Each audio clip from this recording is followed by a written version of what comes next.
Shall we go to the phone lines? I think we shall. We're talking Man United. We're talking Marcus Rashford, 03717 223344. Mark is up first, the United fan. Hello, Marky Mark. Hi, guys. How are you? Show as always. Thank you, Mark. Thank you. Off you go, pal. What would you like to say?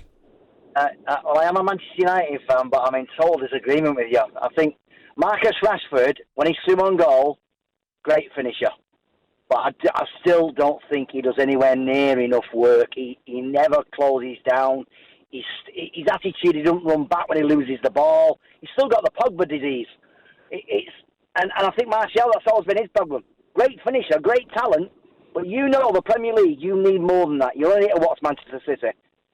You can understand getting beat by a better team as we did last week, but you can't understand getting out-fought, and we're still getting out-fought by our players. And Marcus Rashford, unfortunately, is the singer in the dressing room with Jesse Lingard and Paul Pogba, when I just don't think he's got the right attitude for England. I just don't think he's going to be enough. And there's another man who, because of his goal-scoring record, gets away with it, Harry Kane. You watch him. He very rarely actually tackles. Sorry, when you say because of it... Tackles. When you say... He doesn't have to tackle. If Harry Kane was at my club and he said to me, I'll play, but I'll never tackle again, but I'll carry on scoring goals, I'll go, okay, fine. Well, fair enough, yes, if you score that amount of goals. That's why I said that's why he gets away with it. What do you mean gets away with it? That many goals. What do you mean? He's going to be England's greatest ever goal scorer. He's got a chance of being the Premier League's greatest ever goal scorer. He's one of the best number 9s in European football. And your words are, he gets away with it. Well, I think he does.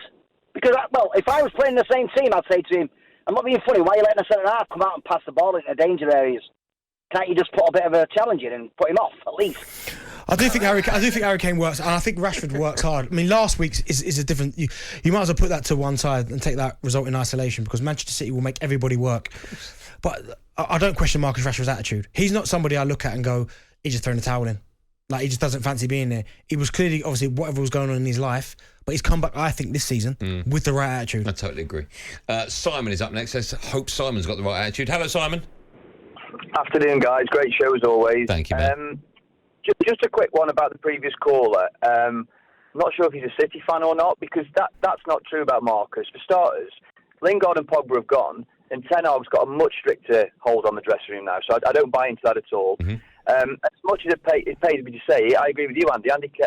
Harry Kane, yeah, I'd have him tomorrow at United, just scoring goals. Your point, though, about him going to the World Cup, I don't want him to. I think he should do. And that's not a Man United bias. I do think he should do. I think off the left-hand side, still personally, I still think he's a left-hand-sided player cutting in. I agree. I still think he's the best option we have for that position. But the problem with Southgate's teams, as we've said all along since the Euros, he sets them up in a certain way. And Marcus will go to the World Cup, should go to the World Cup, and he'll get minimal game time. And that'll have an impact on us at United. So, for me, I don't want him to go, but I think he should go. About United as a whole, I'm happy with the start as well. I'm just going to chuck that in there. I'm happy with the start. Last weekend, absolutely gutted. City will do that to a lot of teams. Yeah. Disappointed with our attitude. I thought we froze. I thought we bottled it. I really did. And the last thing I want to say, I think Ronaldo will stay the season, and I still think he might have one really important and special moment for the club this year. I don't know what game it's going to be in, but I think he's going to do something. Is that enough? Is that enough to keep him for one game? Do you think, Simon? Do you think that's enough for him? Well, I don't think it is. No, and my biggest worry is when he's not playing, what impact's that having? But actually, I don't think anybody wants to take him, and I don't think the clubs that do want him, Ronaldo doesn't want to go to them. So I think he might just have to sort of knuckle down. It's a long season. There's another 50-odd games to go yet. So. Yeah, hopefully. Simon, thanks for coming on. It doesn't help. Not that it doesn't help, but when you got Rashford and Martial coming on and making that impact, and he knows the next game he's not going to play.